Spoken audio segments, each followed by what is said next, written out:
day, Percy arrived at the quarry to collect some stone for his freight car. Snow and frost lay everywhere. There was not a sound to be heard. Percy ventured further. He found Mavis, the new diesel engine, resting in the shelter of some rocks.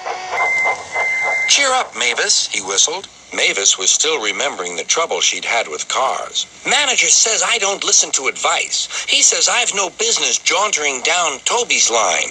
Toby's a fusspot." "Toby has forgotten more about freight cars than you will ever know," replied Percy. "You must put the cars where he wants them. Then you'll be a really useful engine. Now, if you'll excuse me, I have to take these stones to the harbor." Mavis liked Percy, but she still wouldn't listen to his advice. "Why shouldn't I go on Toby's line?" The siding arrangements were awkward. To put the cars where Toby wanted them, Mavis had to make several journeys.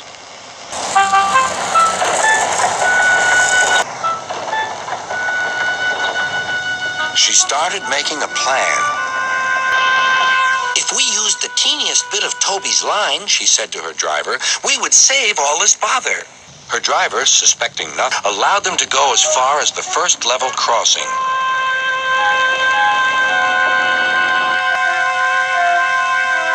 A few days later, the weather changed.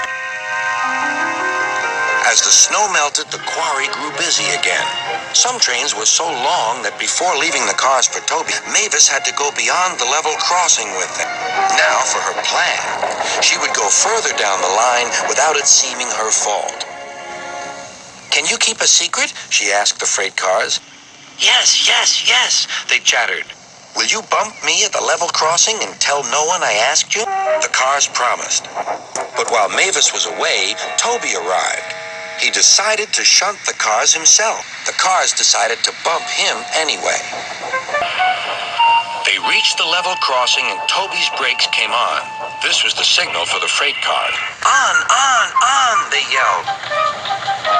Toby was away, with the cars screaming and yelling behind him. No one realized that melted snow had turned a stream ahead into a torrent, and the bridge above it was about to collapse.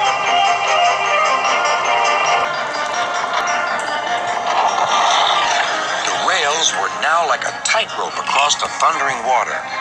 Stop! Cried Toby. His driver fought for control. They came nearer and nearer to the bridge. It was all or nothing now. The driver braked hard.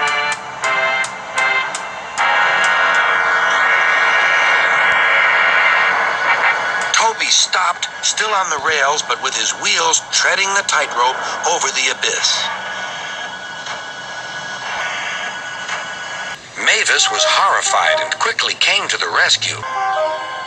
Workmen anchored Toby with ropes while she pulled the freight cars away.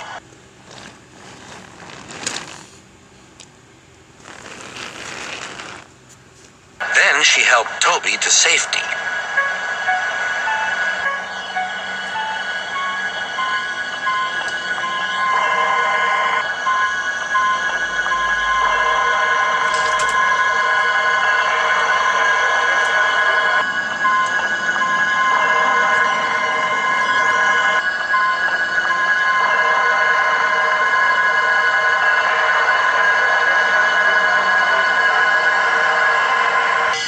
"I'm sorry about the cars," said Mavis. "I can't think how you managed to stop them in time."